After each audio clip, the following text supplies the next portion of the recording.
Welcome to WhiskyCast, cask strength conversation featuring news and interviews from the world of whiskey.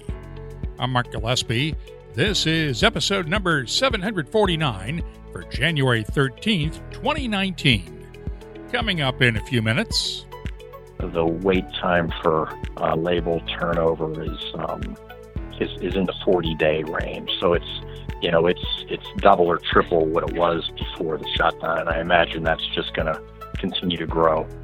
Jim Hough of Liberty Pole Spirits in Washington, Pennsylvania, is stuck in political limbo right now.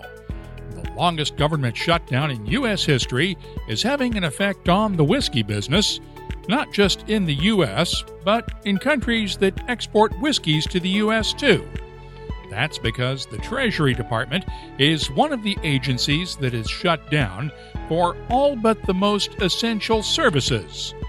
And issuing label approvals for new whiskeys may be something whiskey lovers would consider an essential service, but it's not one of Washington's biggest priorities.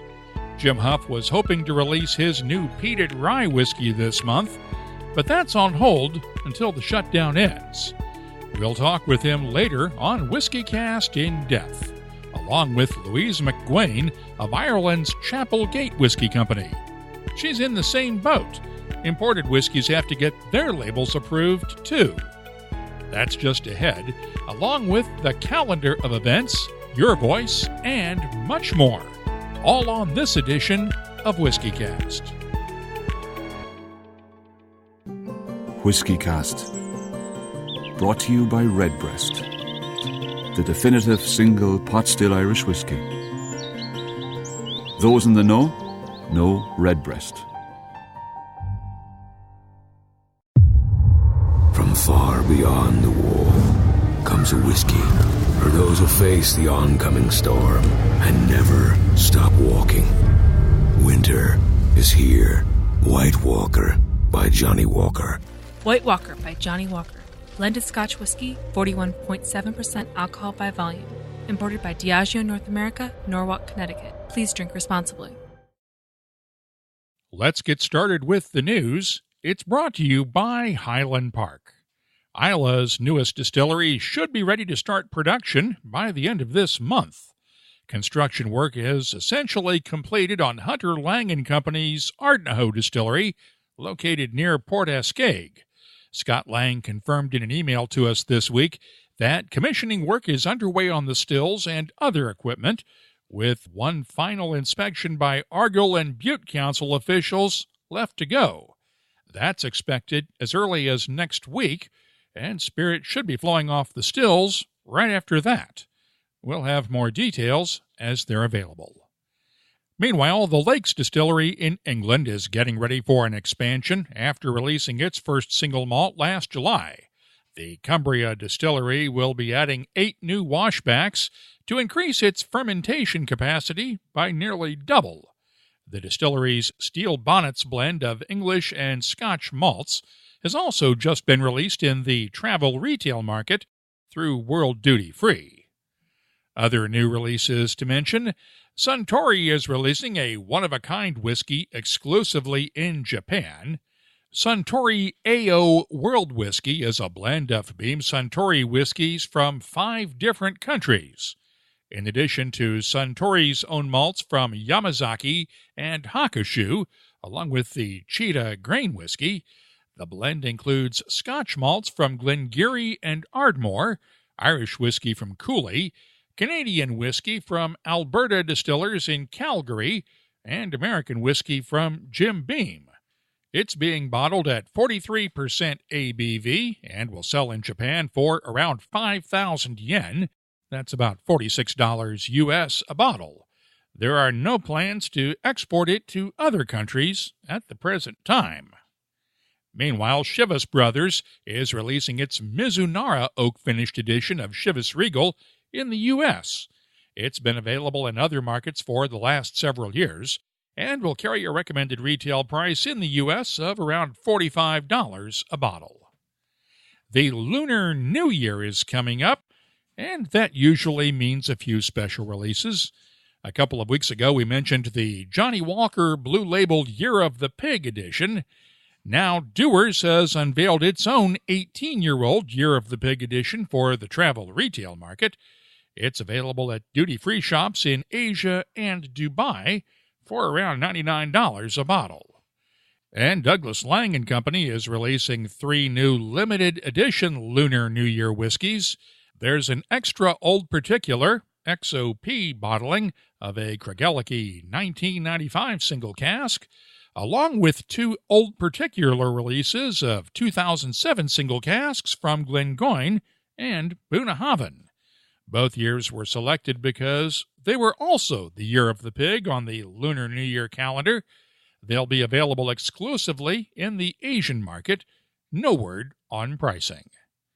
Elsewhere in world whiskies, Israel's Milk and Honey Distillery in Tel Aviv will be out with its first official single malt whiskey later this year, but has just released its final experimental whiskey as a prelude. The last one is matured in a combination of ex-bourbon and wine casks, and it's bottled at 46% ABV. It's available primarily at retailers in Israel, and you might find some at shops in Europe. Once again, no word on pricing. Jameson is not releasing a new whiskey, but Irish Distillers has unveiled new packaging for the leading seller in Irish whiskies. It marks the 50th anniversary of the original Jameson bottling, back when Irish Distillers brought bottling in-house in 1968 and stopped selling whiskey to bonders.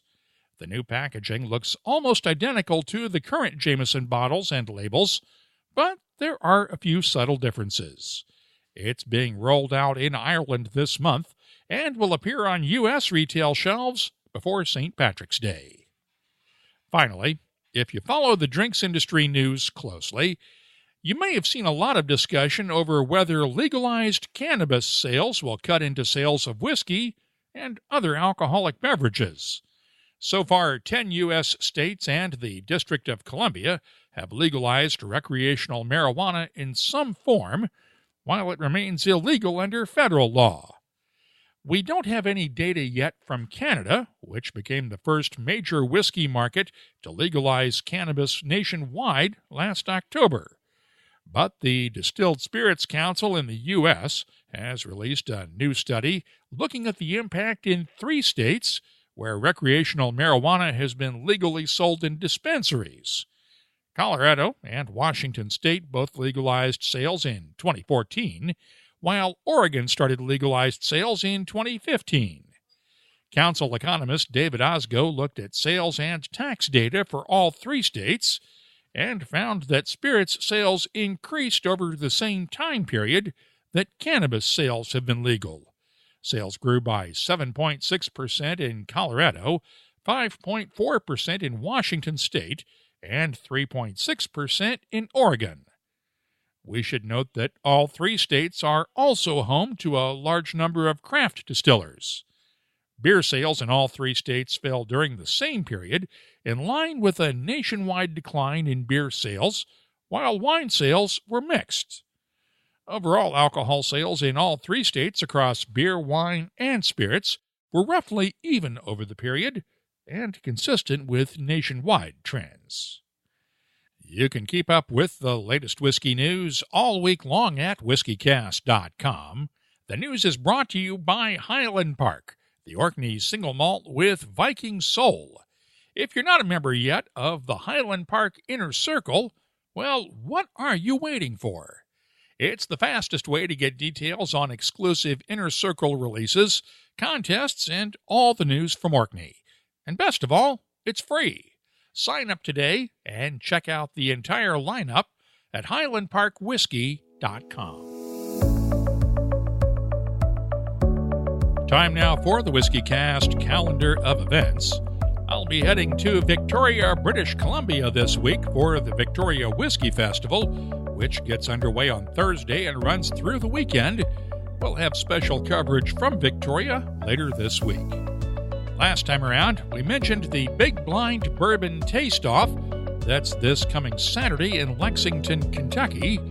You can still sign up, and just to take some of the pressure off, they've now decided to allow teams of up to 4 people to compete for the first prize of $2,000. The Virginia Craft Spirits Roadshow returns in 2019, starting this Saturday at the Hotel Roanoke and Conference Center in Roanoke, Virginia.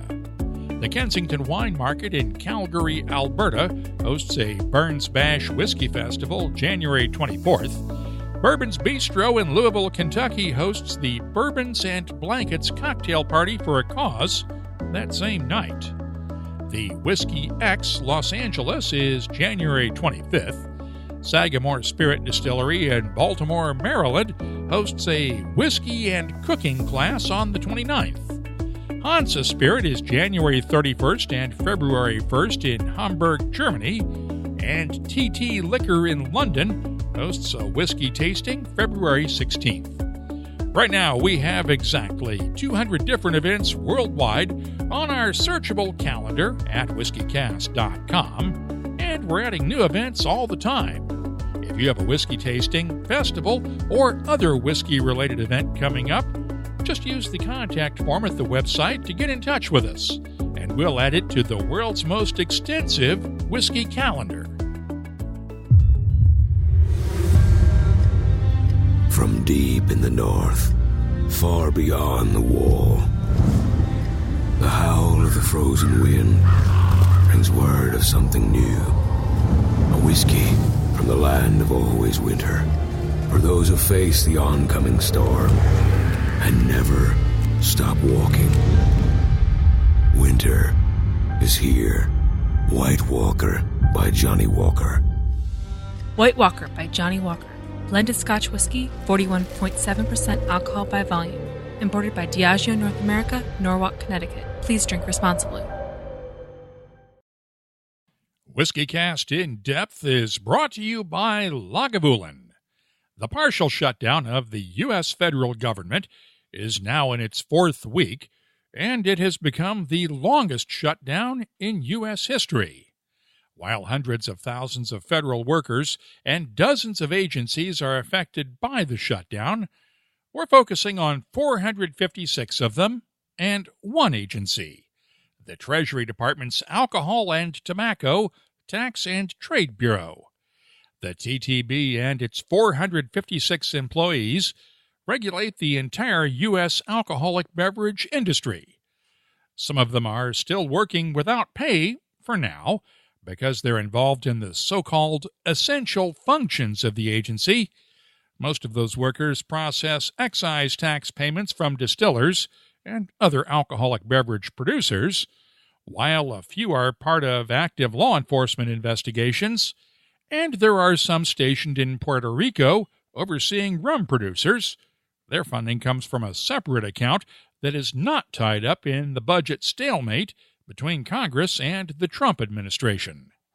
The rest, though, are on furlough, including the agents who issue the basic alcohol permits required for anyone who wants to get into the industry, along with specific licenses for distillers, and most importantly, the COLA, the Certificate of Label Approval, that's mandatory for almost every bottle of whiskey, spirits, wine, or beer sold in the U.S.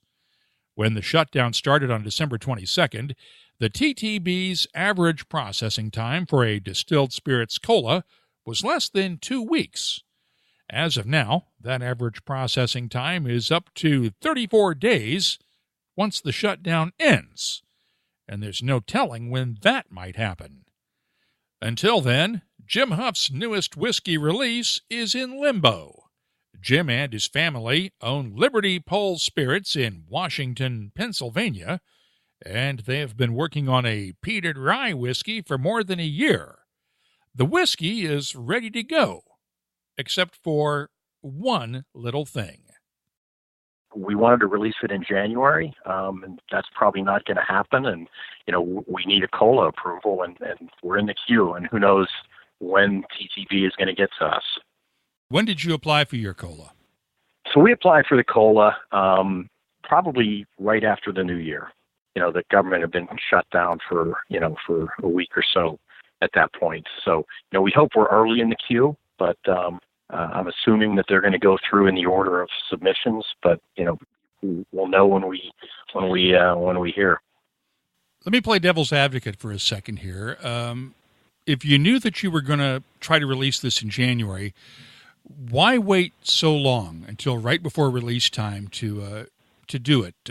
If you know you're planning on releasing at the end of January, why not do the COLA application October, November, just in case something happens, or just to make sure that you got plenty of time? Great question. I don't have a good answer for that, other than the fact that we were just super busy during the holiday season, and trying to coordinate between our team working with our label designer, and the back and forth between us and our designer.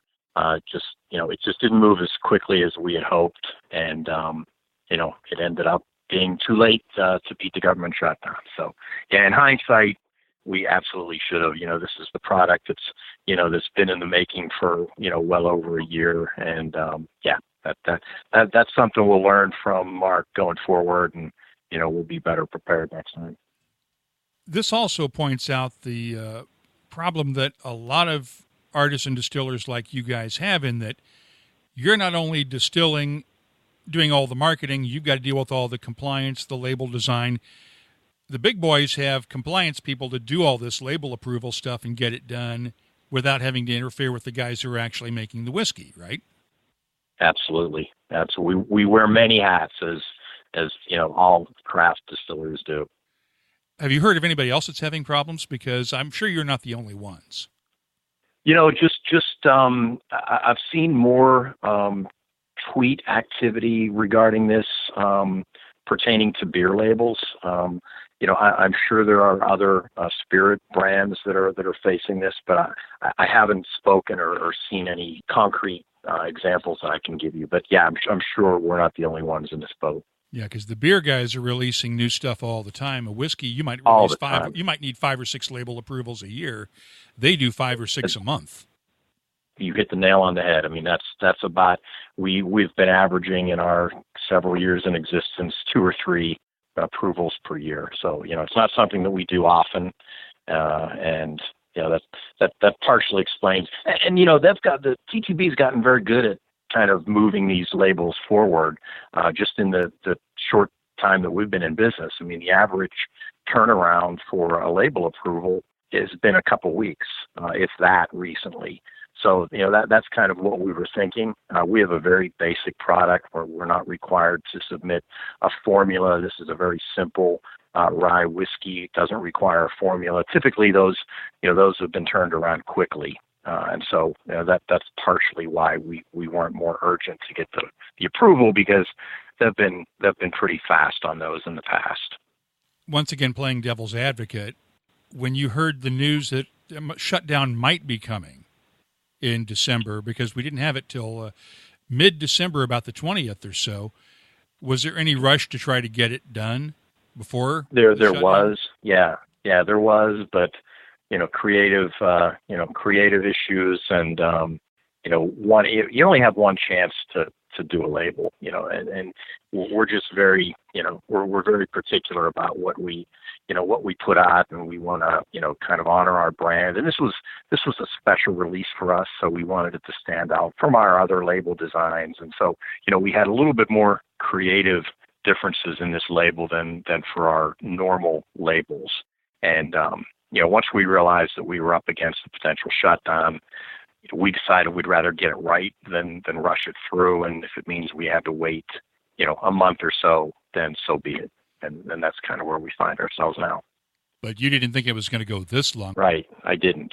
And they could wind up having a couple of thousand of these things, and because I know they're doing about 9,000 to 10,000 of these label approvals a month. So Lord only knows how much they've got sitting in that backlog in the computer. Well, the TTB website is still functioning, and they still are. They seem to be updating the expected wait time. And the last time I looked, the wait time for label turnover is in the 40-day range. So it's double or triple what it was before the shutdown, and I imagine that's just going to continue to grow. Somebody's working there because they've got to be monitoring that stuff, so somebody's got to be on the job. And you can be sure they're going to collect the excise tax that's due for the fourth quarter as well. So, they've got some people there for sure. That's another thing. You still have to pay all the taxes, don't you? Oh, yeah. Yep, taxes due in a few days, the 14th for us. Remember, the tax collection part of the TTB is one of those essential services. And if you're thinking that Washington, Pennsylvania, where Liberty Pole Spirits is based, sounds a bit familiar, back in the 1790s, it was the home of the Whiskey Rebellion, after the area's farmers rebelled against the new American government's first-ever excise taxes on whiskey. It ended in 1794, when President George Washington led an army of 13,000 soldiers into western Pennsylvania to end the insurrection, and the town of Washington holds a Whiskey Rebellion Festival each July. It comes complete with the reenactment of the tarring and feathering of a tax collector. Back in October, we talked with Louise McGuane of Ireland's Chapel Gate Whiskey Company during episode 736 of WhiskyCast. At the time, her J.J. Corey Flintlock Irish Single Malt had just won in the Irish Whiskey Awards for Best Single Malt over 13 years old. At the time, she told us the Flintlock would be available in the U.S. in early 2019. But remember, even imported spirits have to get a COLA before they can be shipped into the U.S. Customs won't even let a shipment enter the country without one. And the J.J. Corey Flintlock does not have one yet. We have this great single malt whiskey, our first 16-year-old single malt, and it won, kind of surprise won the best Irish single malt over 13 years old in the Irish Whiskey Awards back in early October. We had kind of slated that whiskey to go out, sort of to trick it out really in 2018, but really to go hard on it in early 2019. We had a huge amount of demand, particularly in Europe. And in Europe, that product is in 500 milliliters format, which of course you can't do in the US. So we allocated, and it went on pre-order in the US there just prior to Christmas. And we redid the label for the whole whiskey. So we just sort of dialed up made the Flintlock pistol on the front a bit more prevalent. It just made a better looking label as far as I'm concerned. So we were hoping to ship January 17th was kind of the shipping date, with a view to launching it obviously pre-St. Patrick's Day, which would be a big time obviously for Irish whiskey. We started to pre-sell it into accounts, in October, November, December, really just to get pre-orders, because it's pretty much fully on allocation. It's kind of all gone now.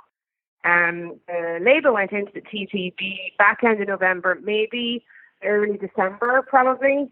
And, normally they're pretty good these days. It normally takes about 2 or 3 weeks, unless you have to change something up. They did actually, now that I recall, they did ask for one change. We made the change. It went back in. And of course, the government shut down. And we had expected the label to be signed off, finalized pre-Christmas, actually. Worst case scenario, sort of around now, so that we could just get the thing labeled and start shipping. The situation now is that obviously we have no idea when it's going to ship. I can't really print the labels, which is quite quick, until the TTB give me the final sign-off on it. And we have quite a few customers waiting. They're expecting to get delivery of it really kind of first and second week of February.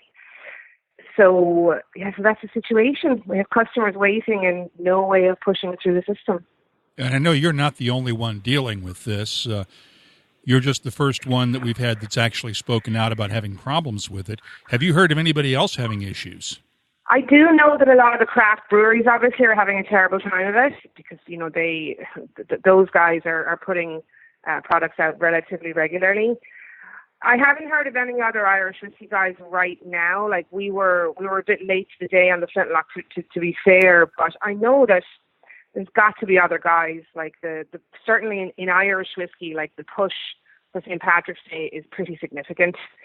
Any of the small indie guys, who are hoping to get new products in there, I'm guessing, are sort of waiting. I think there's one or two gin guys, actually, that are kind of out on a limb on the Irish side. I imagine the multinationals have to act well together prior to now. But I can only imagine, particularly domestically, like it's got to be hitting quite a few people. And the longer this goes, the bigger it's going to mess things up for everybody across the industry, I think, right? Yeah, the issue is that, you know, when the shutdown does end, obviously there's going to be a big backlog. And I don't know where we sit on that backlog, for example, you know. So technically we should have gotten this approval kind of pre-Christmas. We didn't. We could be a month out, we could be 2 months out from when the whole thing opens up again. You know, there's going to be a massive, massive backlog. And that's the problem, is that, you know, for all of us who are sitting around trying to make specific deadlines and, you know, basically trying to make your customers happy. You know, we're a small indie brand, and a lot of other people are as well. If a new customer asks something that you said is rare in his allocation, they want it when they want it. So it just puts us in a very difficult position because we can't deliver, and it's totally out of our hands. So the sooner it ends, the better. Could this wind up costing you customers? Could your pre-orders cancel out if you can't deliver next month? Yes, they could. Very simply, our pre-orders could cancel out. You know, I had a conversation today with our importer as to whether or not we should put a deadline on it, you know, to say, okay, look, if it goes beyond X date, we just forget it, and I end up taking the allocation back and selling it into Europe. I don't want to do that. There's a massive market for this particular single malt, like it's huge, but I really am determined to release some to America because it's a really great whiskey, and it's not a huge amount that we're releasing, but I want to make sure that it gets into the hands of people who have been kind enough to support us to this point. But yeah, there is a very real, you know, there's a real possibility that if this goes on and on and on, we just have to call it a day. And if you did that, though, you'd have to rebottle everything because you'd have to knock it back down to 700 ml bottles for Europe, right? Or 500s.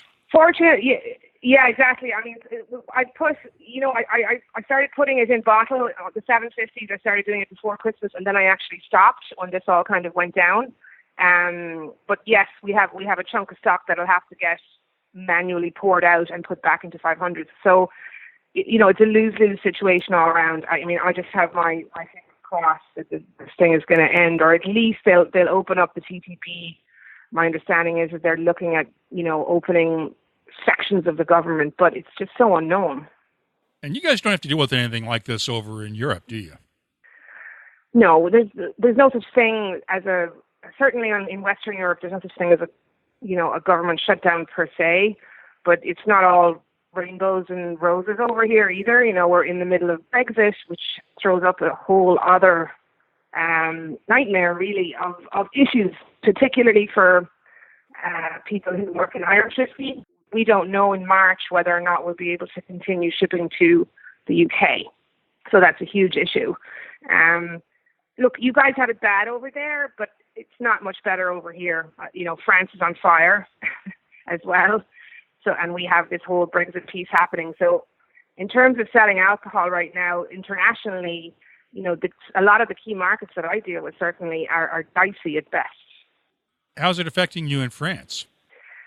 I mean, France is just a weird place in that, like, there's just a lot of strikes, and there's a lot of violence at the moment, and trade, and, you know, very often ports get shut down, and, you know, just getting stuff in and out can be a little bit difficult. It hasn't really kicked off properly yet, but it is a little bit volatile.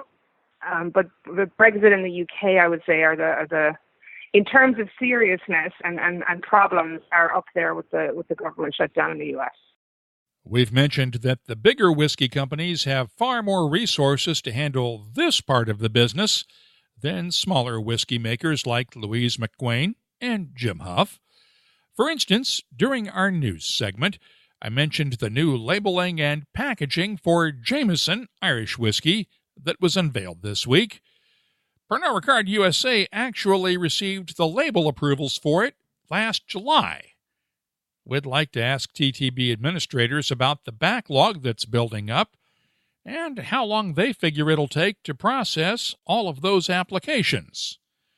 Unfortunately, the TTB's Public Affairs Director, Thomas Hough, is on furlough for the duration of the shutdown, and it's actually illegal for him to check his email, let alone answer that question. We'll have more details once they're available. And that's WhiskyCast In-Depth, brought to you by Lagavulin, the legendary Islay single malt. Look for the new House Lannister Lagavulin 9-year-old. It's part of the new Game of Thrones single malt Scotch whiskey collection from Diageo and HBO. You'll find it at a whiskey shop near you. And check out the rest of the Lagavulin single malts at malts.com. The What I'm Tasting This Week department is brought to you by Heaven Hill Distillery. While Jim Hough can't bottle his Liberty Pole Spirits peated rye until he gets his label approved, I've had a sample of it sitting on my desk for a few weeks. One of Jim's colleagues brought it to our charity tasting in Pittsburgh at the end of October, and I was holding off on tasting it until release time. But since we don't know how long that's going to be, I ran out of patience. It's bottled at 57% ABV, and the nose has notes of campfire smoke, toasted vanilla, a touch of black tea and honey, and subtle baking spices. They don't stay subtle for long, though. The taste is off the charts spicy with chili peppers, black pepper, and a hint of clove. The spices fade slowly to reveal brown sugar, honey, and vanilla, but those spices never really die out until the finish, when the sweeter notes finally take over. This one cries out for some water, and a few drops smooths out the taste slightly, but gives the spices more life through the finish. I'm scoring the Liberty Pole Spirits peated rye an 85. And we'll let you know when it becomes available to buy. By the way, you'll find my tasting notes for the J.J. Corey Flintlock Irish Single Malt at whiskycast.com. Brian Canning of 3 Chord Bourbon stopped by the WhiskyCast studio the other day to drop off a bottle of the new 3 Chord 12-Bar Reserve. It's a 12-year-old blend of Kentucky and Tennessee bourbons, treated with 3 Chord's proprietary Soundwave process, and bottled at 53.5% ABV. The nose is aromatic and sweet, with caramel ice cream topping, hints of butterscotch and honey, and a subtle touch of charred oak. The taste is thick and chewy, with a great burst of cinnamon, ground peppercorns, and a hint of clove that lasts and lasts, but does not blow out the sweeter notes of caramel and honey underneath. The finish is nice and long with lingering spices, toasted caramel, and just a hint of charred oak. A bit of water makes the finish even pepperier and longer, while also adding a gentle hint of spearmint. I'm scoring the 3 Chord Bourbon 12-Bar Reserve a 94. I'll have more tasting notes in just a minute, but first, our tasting notes are brought to you by Heaven Hill Distillery. 85 years ago, as the end of Prohibition meant a renewed demand for Kentucky bourbon, Ed Shapira and his brothers invested in a new distillery in Bardstown. They bought their partners out later on. Today, that little startup is the largest family-owned and operated distillery.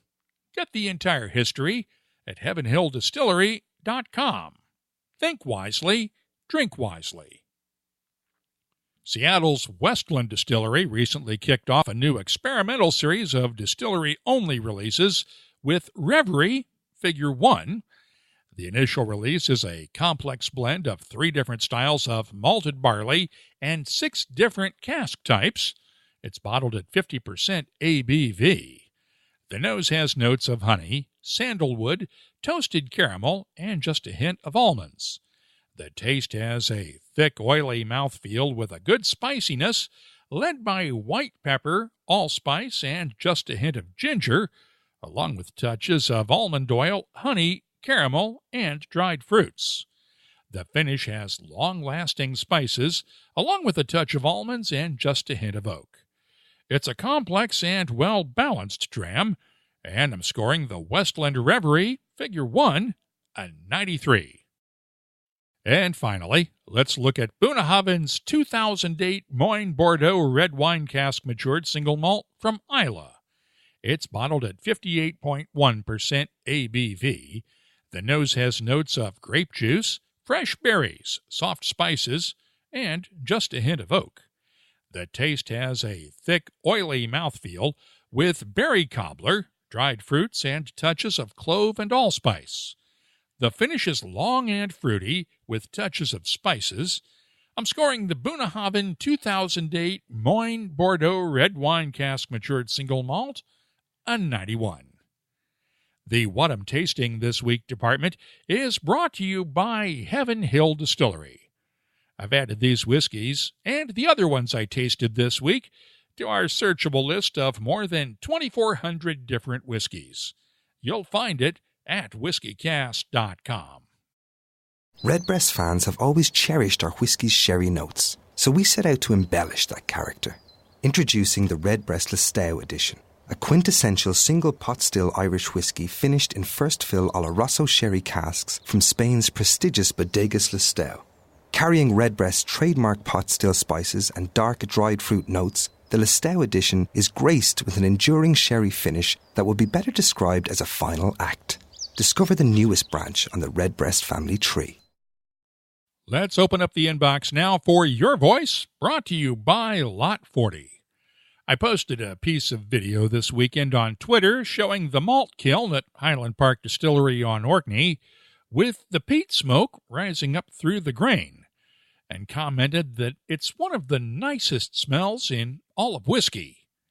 Scott Lowry at SML917 tweeted this response: I personally love the smell of a glass left on my nightstand from the night before that had a few drops left in it.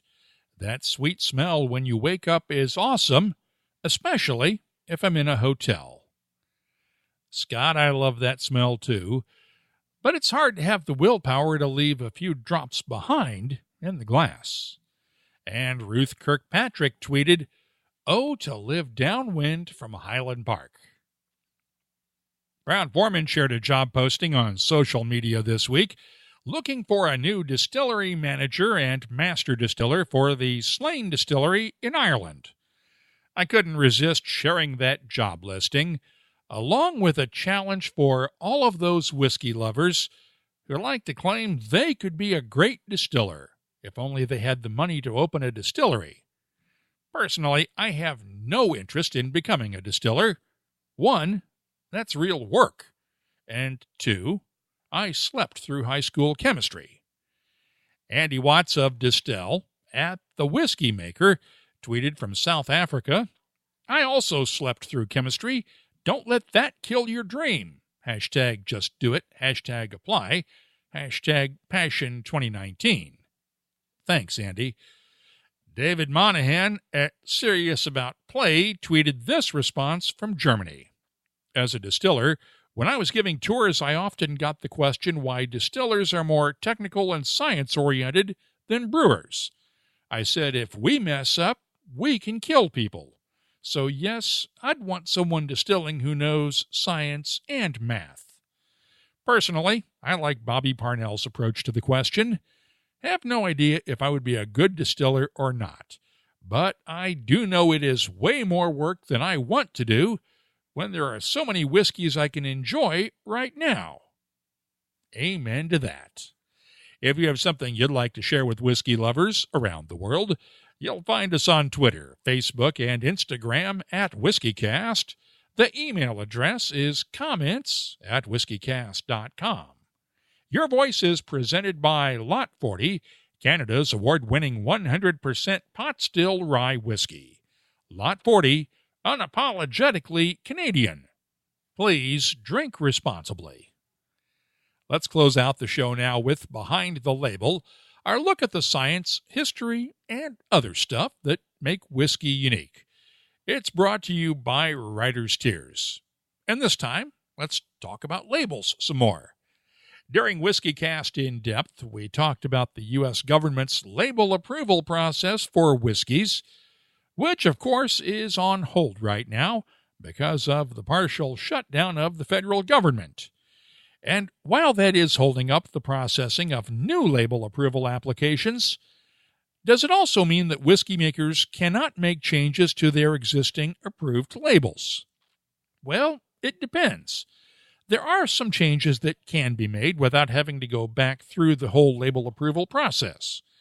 You're allowed to redesign a label as long as all of the same graphics and mandatory information remain on the new label, and you can even change the bottling strength of your whiskey as long as it stays within the rules for that class, and you can add, change, or even remove an age statement from the label without applying for permission.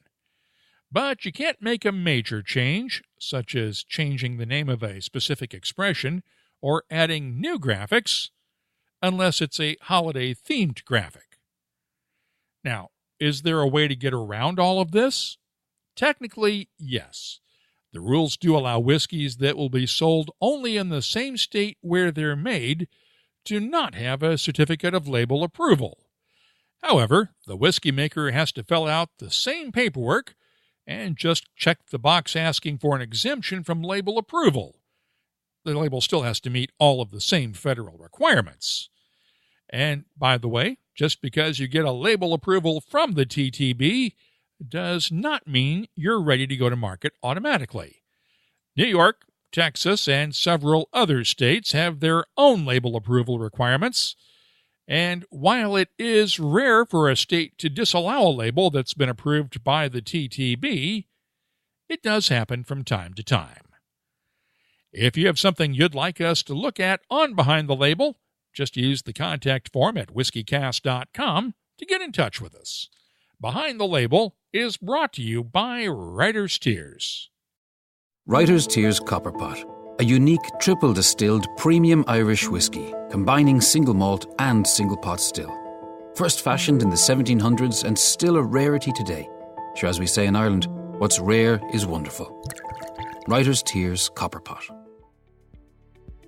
That's all for this edition of WhiskyCast. We've posted links for the stories in this episode in our show notes at whiskycast.com. That's also where you'll find links for the WhiskyCast Tasting Panel podcast and our WhiskyCast HD videos. You'll also find the latest whiskey news, events, tasting notes, photos, and a complete archive of past episodes. Please take a minute this week and help other whiskey lovers discover WhiskyCast. All you have to do is leave a review or rating for WhiskyCast on Apple Podcasts or wherever you download your podcasts from. Those ratings do influence the search results that other people see when they're searching for content online. We'd love to hear from you. The email address is comments@whiskycast.com, and you'll find us on Instagram, Twitter, and Facebook at WhiskyCast. From far beyond the wall comes a whiskey for those who face the oncoming storm and never stop walking. Winter is here. White Walker by Johnny Walker. White Walker by Johnny Walker. Blended Scotch whiskey, 41.7% alcohol by volume. Imported by Diageo North America, Norwalk, Connecticut. Please drink responsibly. WhiskyCast. Brought to you by Redbreast, the definitive single pot still Irish whiskey. Those in the know Redbreast. WhiskyCast is a production of Cast Strength Media, copyright 2019, and comes to you from the charming, yet regrettably dry town of Haddonfield, New Jersey. I'm Mark Gillespie, reminding you that when you drink, please drink responsibly. Thanks for listening.